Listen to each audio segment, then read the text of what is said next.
Mateus 12, 1 ao 14.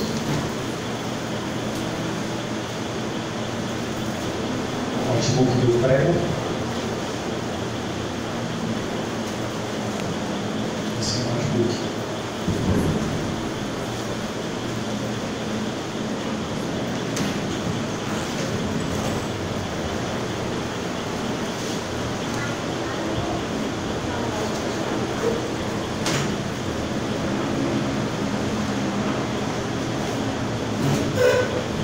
Vamos ler? Diz assim o texto: Naquela ocasião, Jesus passou pelas lavouras de cereal no sábado. Seus discípulos estavam com fome e começaram a colher espigas para comê-las. Os fariseus, vendo aquilo, lhe disseram: Olha, os teus discípulos estão fazendo o que não é permitido no sábado. Ele respondeu: Vocês não leram o que fez Davi quando ele e seus companheiros estavam com fome? Alguém, por favor, para lá ajudar?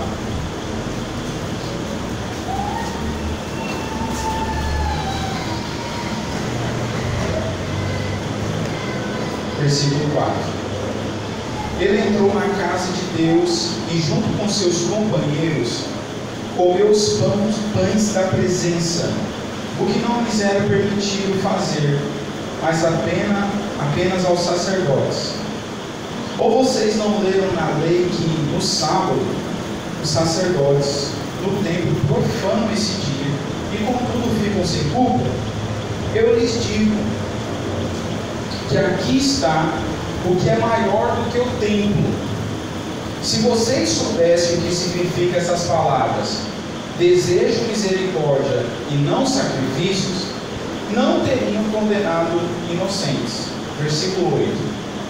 Pois o Filho do Homem é Senhor do sábado. Saindo daquele lugar, dirigiu-se à sinagoga deles. Estava ali um homem com uma das mãos atrofiada. Procurando um motivo para acusar Jesus, eles lhe perguntaram: É permitido curar no sábado? Versículo 11. Ele lhes respondeu: Qual de vocês, se tiver uma ovelha e ela cair num buraco no sábado, não irá pegá-la e tirá-la de lá? Quanto mais vale um homem do que uma ovelha. Portanto, é permitido fazer o bem no sábado. Então ele disse ao homem: Estenda a mão. Ele estendeu, e ela foi restaurada e ficou boa como a outra. Então os fariseus saíram e começaram a conspirar sobre como poderiam matar Jesus. Que Deus aplique a sua palavra no nosso coração. Hoje, irmãos, eu quero meditar o seguinte título com vocês. Seguindo a série É Tudo sobre Jesus, hoje nós vamos meditar em Jesus, o Deus maior que o tempo. No evangelicalismo brasileiro, nós encontramos dois grupos de pessoas distintos. Um grupo que valoriza em demasia o templo, que gosta do templo, quanto maior melhor, e quanto mais luxuoso melhor. Um grupo que acha que Deus só abençoa no templo, e que certos templos Deus abençoa mais que os outros. E um outro grupo que despreza por completo tudo isso. Nós vivemos numa ambiguidade, em dois polos. Um grupo dentro das igrejas que valoriza as tradições, e outro que as desconsideram totalmente. Esse mesmo padrão é encontrado nos tempos de Jesus. Eis aqui um dos motivos de a Bíblia ainda falar com os homens no século 21. A humanidade não mudou. Cometemos os mesmos erros daqueles que vieram antes de nós. E apenas nós damos nomes diferentes a eles. Como cantou a cantora Elis Regina, continuamos a viver como os nossos pais. Este fato é bem perceptível na passagem que lemos. Por um lado, nós encontramos aqueles apegados ao templo e suas tradições, que eram os fariseus. Por outro lado, nós encontramos aquele que, por força da necessidade, quebraram com esse apego. O texto nos diz que um determinado período, Jesus passava pelas lavouras de cereal com seus discípulos. Não tem como saber qual era o cereal, porque nós não sabemos ao certo onde Jesus estava passando, em qual localidade ele estava passando, nem em que período do ano ele estava passando. Mateus, como os outros evangelistas, não tem muita preocupação com esses pontos, porque o foco central desse texto é que Jesus estava passando com os seus discípulos numa lavoura de cereal no dia do sábado, e que esses discípulos, que já mostravam uma grande característica dos crentes, que é ter fome, estavam com fome. Eles estavam com tanta fome que eles começaram a recolher esses cereais, debulhar com as suas mãos e comer. Os fariseus, vendo os discípulos de Jesus, de imediato condenam essa atitude, porque os discípulos de Jesus estavam fazendo isso no dia do sábado. Nós não precisamos pensar que os fariseus condenaram os discípulos porque os discípulos estavam roubando. Não, a lei estabelecida dizia claramente que se um visitante, um viajante, estivesse faminto, ele tinha direito de entrar no campo e recolher espigas, trigo, qualquer coisa e comer, desde que ele não usasse uma foice. Se ele usasse uma foice, era caracterizado como roubo. Mas se eles apenas passassem e arrancassem, não era roubo. É como a gente era menino e tinha o pé de goiaba, né? A gente ia lá, pegava a goiaba da vizinha. Não era considerado o quê? Roubo, ninguém se importava com isso. A crítica dos fariseus era em relação ao dia em que os discípulos estavam fazendo isso. O dia era sábado. Antes de nós prosseguirmos, eu preciso definir duas coisas.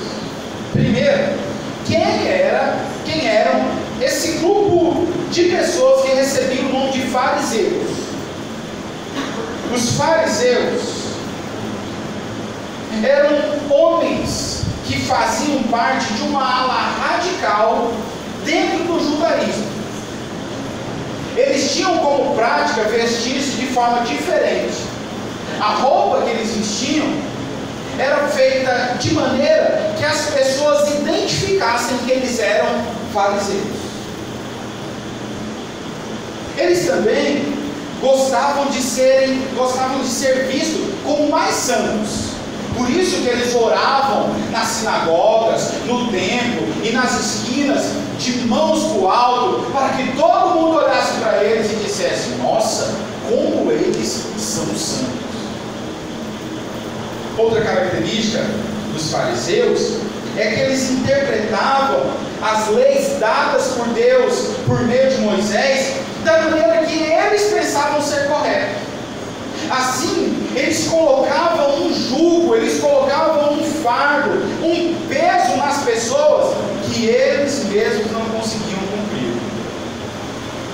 Eles cobravam santidade, uma perfeição que eles mesmos não tinham. A outra questão é a questão envolvendo o sábado. Os fariseus interpretavam de forma incorreta a ordem dada por Deus em Êxodo capítulo 20, versículo 8 a 11, sobre a guarda do sábado. O texto diz assim, em Êxodo 20, versículo 8 a 11: lembra-te do dia do sábado, para santificá-lo. Trabalharás 6 dias, e neles farás todos os seus trabalhos. Mas o 7º dia é o sábado dedicado ao Senhor teu Deus.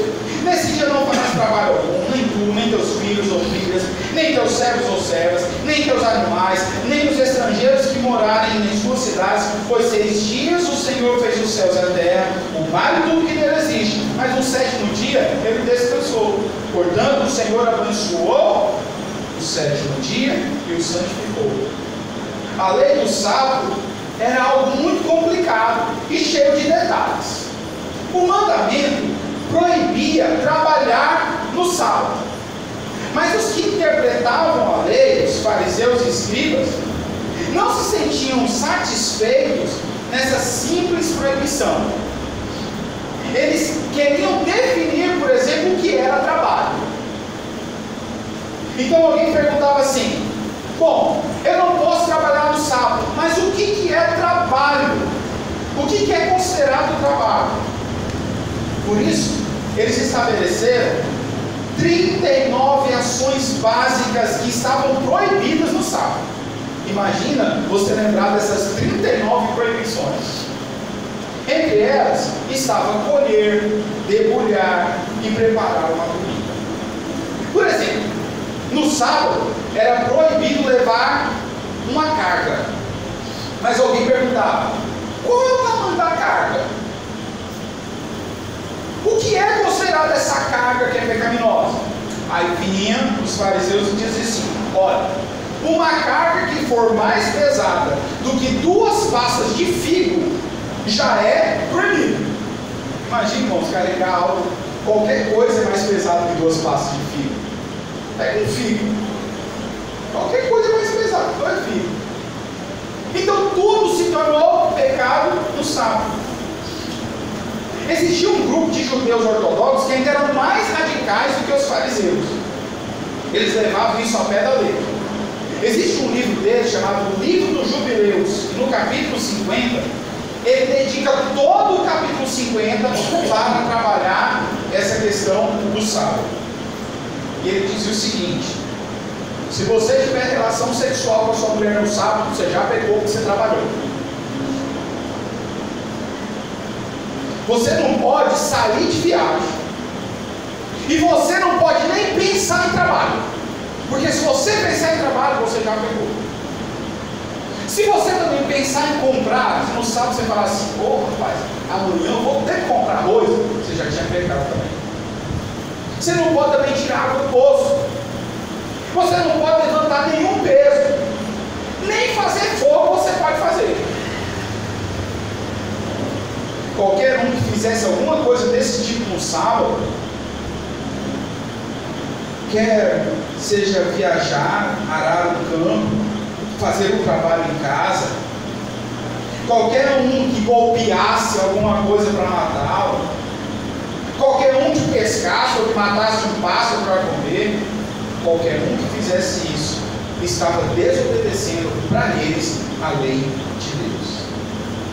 Bom, o problema dos discípulos colherem as espigas, colherem os cereais, e comerem, o problema estava relacionado ao sábado. Eles entenderam que eles estavam quebrando a lei do sábado.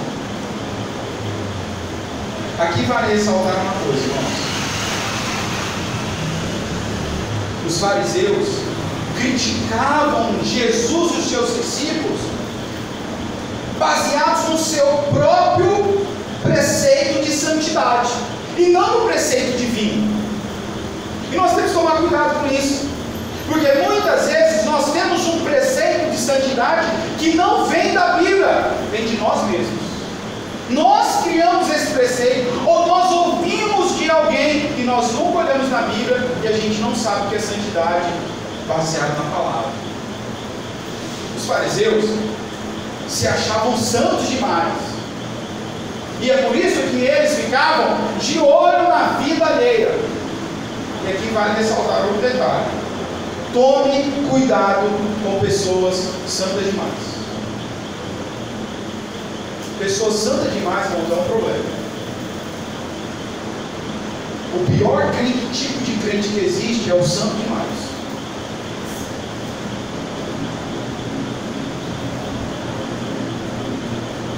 Porque pessoas assim querem medir a vida espiritual dos outros a partir de sua própria concepção de santidade. Aqueles fariseus faziam isso. Eles se preocupavam em ficar apontando a vida alheia. Eles ficavam preocupados em achar pecado nos discípulos, enquanto os discípulos estavam andando com Jesus. Os santos demais sempre tentam achar pecado nos outros, enquanto os outros estão andando com Jesus, eles estão distantes demais. Jesus usou 3 argumentos para calar eles. O primeiro argumento foi a atitude de Davi. 1 Samuel capítulo 21 ao 6 diz que o Davi e os seus homens estavam famintos. Eles não estavam com pouca fome não, era muita fome. Então eles entraram no tabernáculo. E no tabernáculo haviam pães. Ora, meu irmão, eles estavam com fome. O que eles fizeram? Comeram os pães. Os pães eram os pães da propiciação. E só poderiam ser comidos por sacerdotes. Ninguém mais podia comer esse pão. Mas nessa oportunidade, devido à fome que eles experimentavam, Davi e seus homens tomaram desse pão que só os sacerdotes podiam comer e comeram, e ninguém os acusou de nada. A necessidade, a fome humana tinha prioridade sobre qualquer costume ou prática ritual. O segundo argumento de Jesus foi sobre o serviço dentro do templo. Se no sábado não podia trabalhar, por que Deus não matava os sacerdotes que trabalhavam, inclusive no sábado? O terceiro argumento de Jesus foi nas palavras que Deus falou por meio do profeta Oséias, no capítulo 6, versículo 6 do seu livro, que diz assim: misericórdia quero e não sacrifício. O que Deus deseja, irmãos, não é um sacrifício ritual, mas a bondade. É um espírito que não conhece outra lei fora do que ele diz, que deve responder ao chamado da necessidade humana. Nesse incidente, Jesus afirma que o chamado da necessidade humana deve preceder qualquer outra obrigação. As obrigações da adoração, do ritual, da liturgia são importantes e têm seu lugar. Mas antes de que todas elas está a obrigação imposta pela necessidade humana. O grande problema daqueles fariseus, como o grande problema de muitos religiosos hoje, era o seu apego às suas próprias tradições. É o seu apego à justiça própria. Era o seu apego ao tempo, algo que está implícito dentro do texto.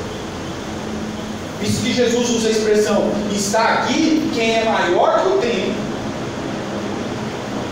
Esse é também um grande problema de uma grande parte dos evangelhos do século XXI. Nós continuamos a cometer esses mesmos erros dos fariseus.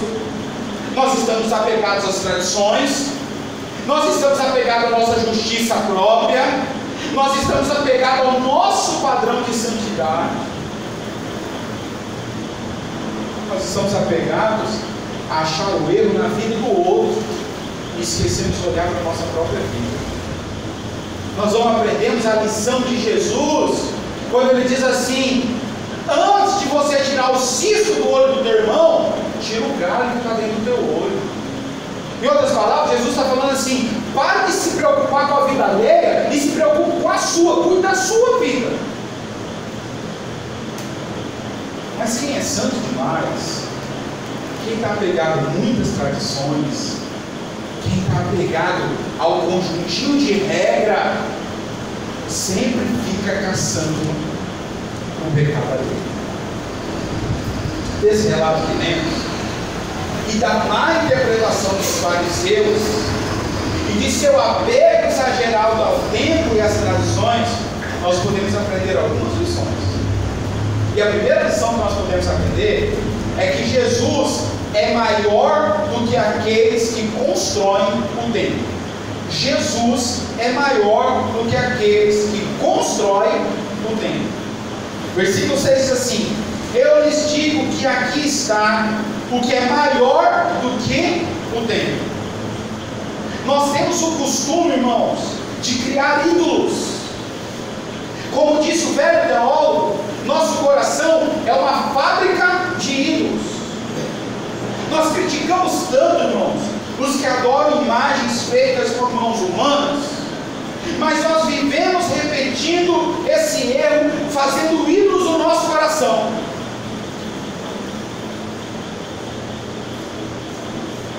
Nós amamos elevar os homens e com frequência colocamos alguns deles em destaque.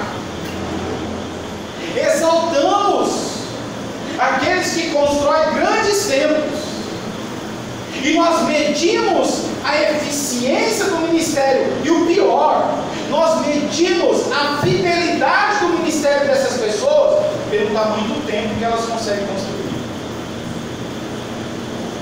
Igualmente, nós elevamos aqueles que trabalham no templo, especialmente os que têm funções de destaque no desenvolvimento do culto. Nós criamos os nossos próprios monstros, criamos pessoas soberbas, orgulhosas e prepotentes homens de Deus, e depois ainda nós reclamamos.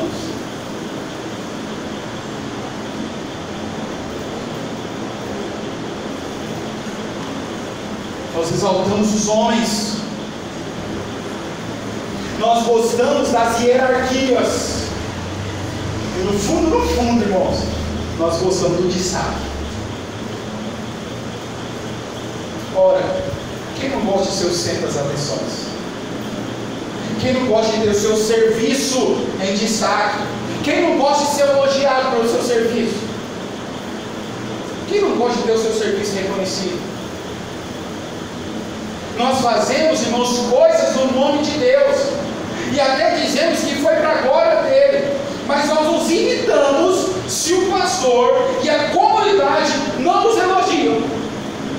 Nós dizemos que foi para Deus, que foi para a glória dele, mas nós nos sentimos bravos quando as pessoas não nos parabenizam por aquilo que fazemos.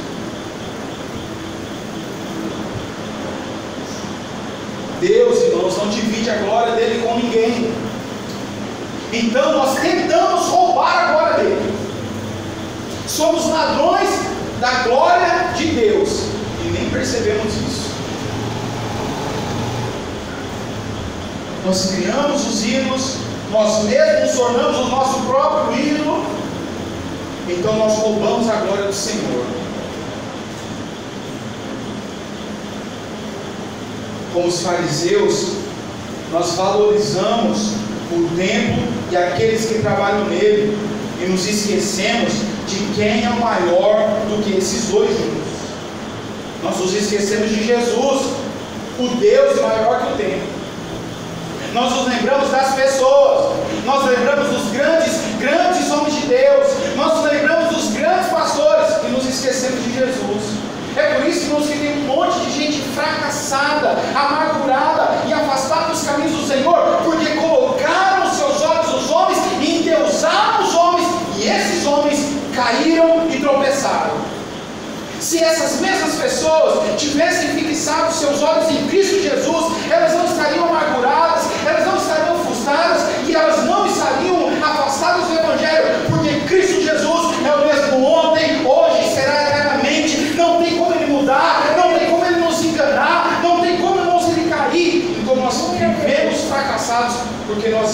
exaltamos os homens. Eita, pastor abençoado. Eita, pastor de Deus.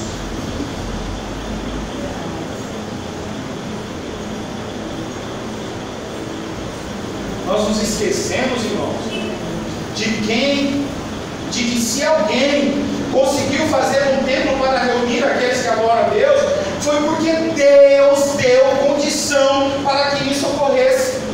Nós nos esquecemos, irmãos, de que aqueles que servem no templo somente servem de maneira apropriada porque Deus os capacitou para isso. Nós nos esquecemos, irmãos, que Jesus poderia ter dado o privilégio para quem Ele quisesse, mas por algum motivo inexplicável, Ele nos escolheu para servir naquilo que nós fazemos.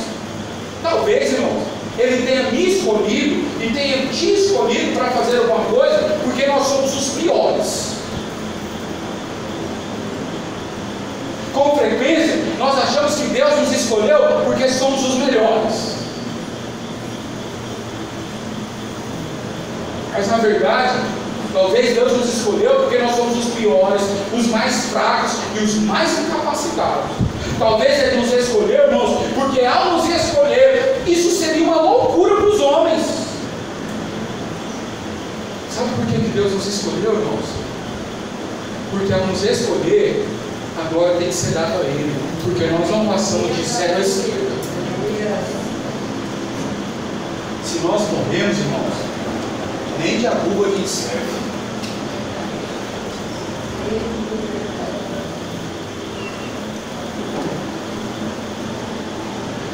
Não nos lembramos que a glória não é de quem construiu, nem de quem trabalhou, nem de quem pregou, nem de quem fez, nem de quem decorou, nem de quem ajudou. A glória é de Jesus, o Senhor da obra. Não nos lembramos que a glória não é do vaso, mas do oleiro, que poderíamos ter nos feito como vaso de desonra, mas Ele preferiu nos fazer vaso de honra.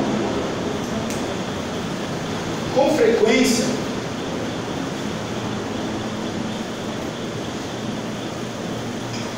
eu vejo as pessoas inaugurando os templos. É interessante, irmãos, que as pessoas contam a história de quem construiu, de quem fez, de quem realizou.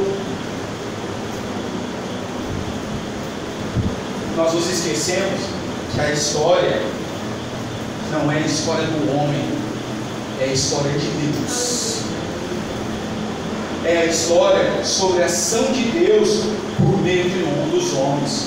Nós nos esquecemos, irmãos, que Deus agia por meio dos apóstolos, dos profetas, dos grandes homens de Deus, mas quem agia era Deus, não eram os homens. Eu não estou querendo dizer, irmãos, que aqueles que prestam um serviço digno ao Senhor não são dignos de dobradas honras ou dobrados honorários, como diz o apóstolo Paulo. O que eu estou dizendo é que nós não podemos nos esquecer, irmãos, que nesse caso a glória não é de quem serve, mas do Senhor da obra. Eu estou te dizendo para pararmos de dar glória aos homens. Eu estou te dizendo para pararmos de endeusar os pastores e obreiros. Eu estou te dizendo e eu estou te chacoalhando para te dizer: olhe para Jesus, Ele merece a glória. Eu estou te dando uma voadora nos peitos para te dizer que nós somos apenas vasos, instrumentos, e que Deus podia usar qualquer um de nós. Se somos usados por Deus, não significa que nós somos melhores que os outros. Nós precisamos ter em mente, irmãos, que Jesus é maior que tudo. Aleluia. Ele é maior que tudo. A segunda coisa que nós podemos aprender nessa noite é que Jesus é maior que as regras criadas pelos frequentadores do templo. Perceba que eu disse que Jesus é maior que as regras criadas pelos frequentadores do templo. Versículo 7 ao versículo 13 vai nos dizer isso.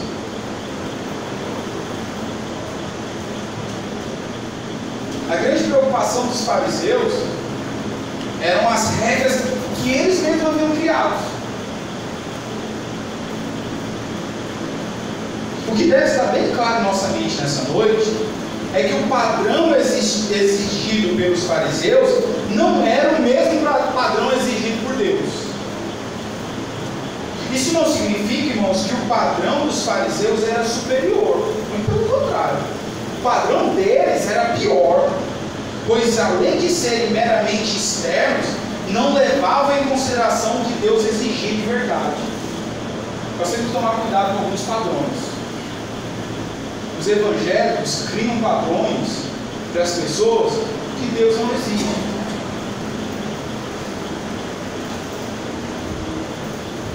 O conjunto de regras dos fariseus fazia com que a observância da lei fosse meramente superficial, externa. Era aquele conjuntinho de regras que todo mundo seguia, mas não seguia de coração, não obedecia de coração. Você já viu aquela história do pai que bota o menino de castigo? Aí o pai fala assim para ele: você vai ficar sentado ali 1 hora. E o menino diz assim: por fora eu estou sentado, mas por dentro eu estou em pé. Era dessa maneira que os fariseus cumpriam as ordenanças, as leis. Eles cumpriam meramente e externamente. Sabe quando diz assim: eu te amo em Cristo, e por dentro que cabelo horroroso? Que a Mari está aqui, eu não cabelo não. Horroroso ela não vê. É meramente externo. Você viu aqueles desenhos que fala assim: meu amigo, sabe, meu amigo, ele está com uma faca assim por trás da pessoa. Oh, rapaz, prazer em te ver. Ou aquele que espera um pouquinho na frente para ver se não vai falar, né? Fala, Deus.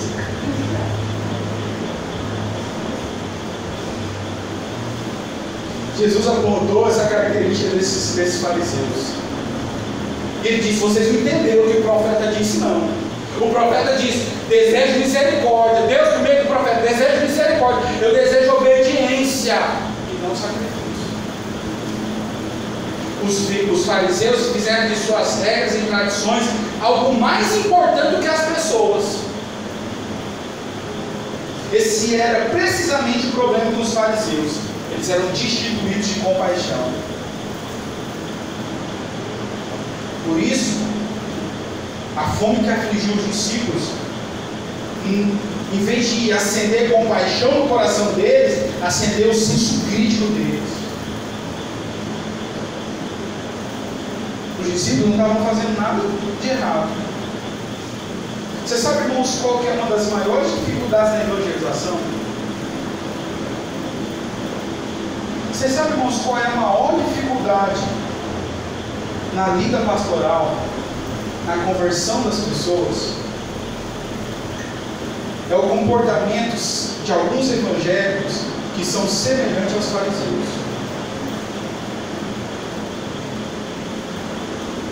Algumas vezes, antes de evangelizar, é necessário dizer para as pessoas: olha, isso que te disseram ser o evangelho não tem nada a ver com o evangelho. Deixa eu te ensinar o evangelho mesmo.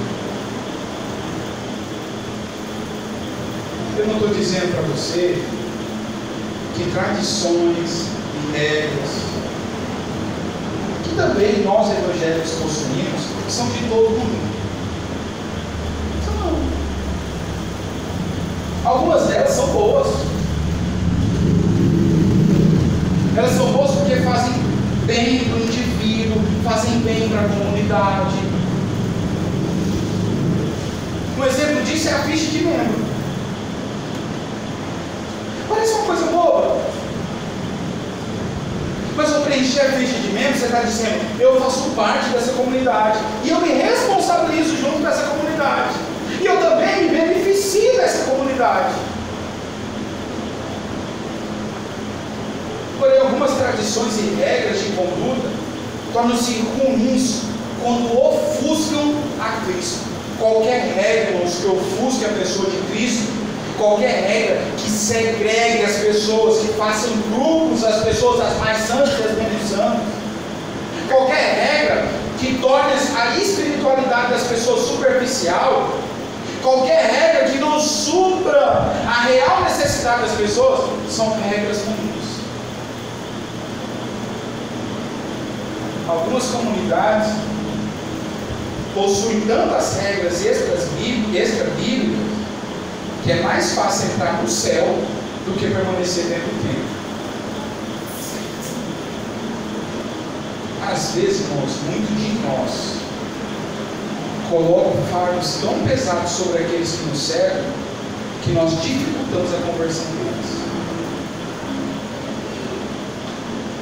Às vezes, irmãos, a gente cobra tanto daqueles que nos cercam que eles dizem assim: eu nunca vou ser crente, porque é muito chato ser crente. Você sabe por que tem um monte de filho de evangélico desviado? Porque os pais colocaram um jugo sobre os filhos tão cruel que no primeiro momento que os filhos puderam se libertar desse jugo, eles o fizeram.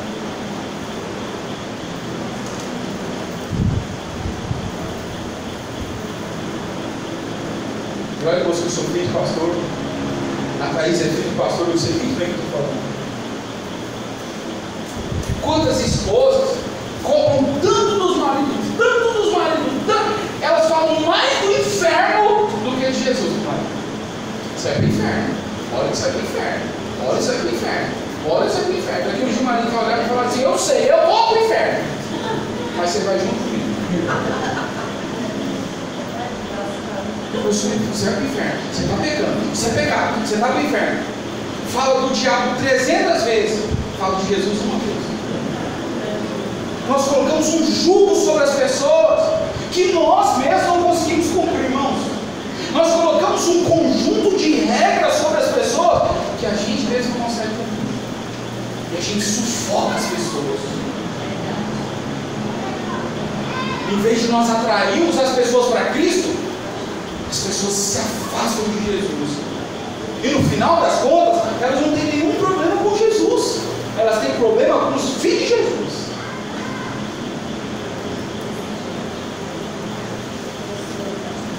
Tantas regras, tantos preceitos, tantas cobranças, tantos apontamentos, tantas frases, pouco evangelho, pouco Jesus Cristo, pouca salvação.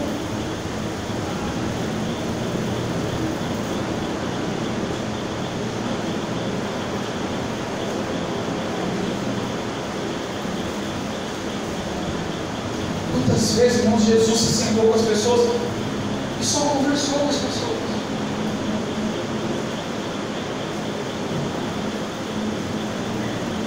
Tem irmãs que dizem assim: ai, meu marido me leva nem para comer um espetinho, quebra-pote. É lógico, porque a última vez que ele te levou, você só importunou.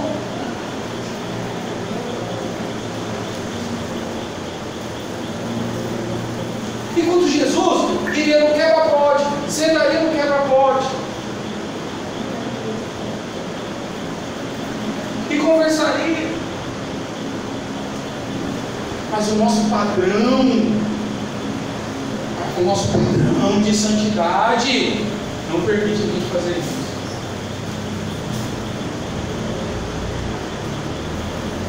Jesus estabelece essas regras. Com isso eu não estou te dizendo que nós temos a liberdade para andarmos do jeito que nós queremos. Não estou dizendo isso. Não estou apoiando a libertinagem. O que eu estou te chamando é para nós vivermos a santidade do jeito que a Bíblia nos chama, e não do jeito que as pessoas colocam sobre nós.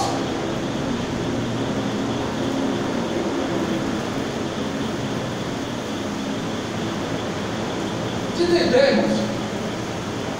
Fui pregar na igreja já. Toda vez eu ia de terno e gravata. Toda vez. Mas como era um culto de jovens, eu resolvi de blazer, de camisa, de calça jeans. pastor ficou escandalizado. Eita, tá moderninho, hein?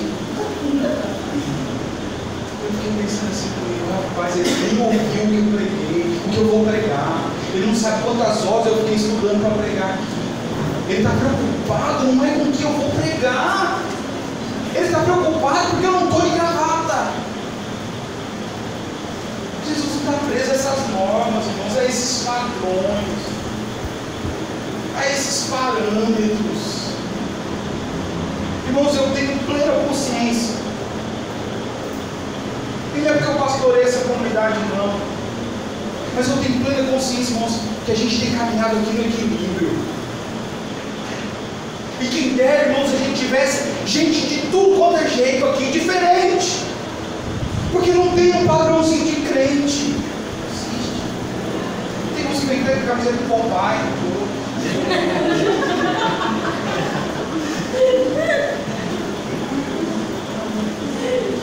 Jesus, irmãos, não está preso às regrinhas que nós criamos nas instituições. Jesus não é guiado por essas coisas. O que guia Jesus é Ele mesmo. Ele é soberano sobre todas as coisas. E muitas vezes nós ficamos presos ao padrão. E nós não conseguimos ver a beleza do Evangelho acontecendo.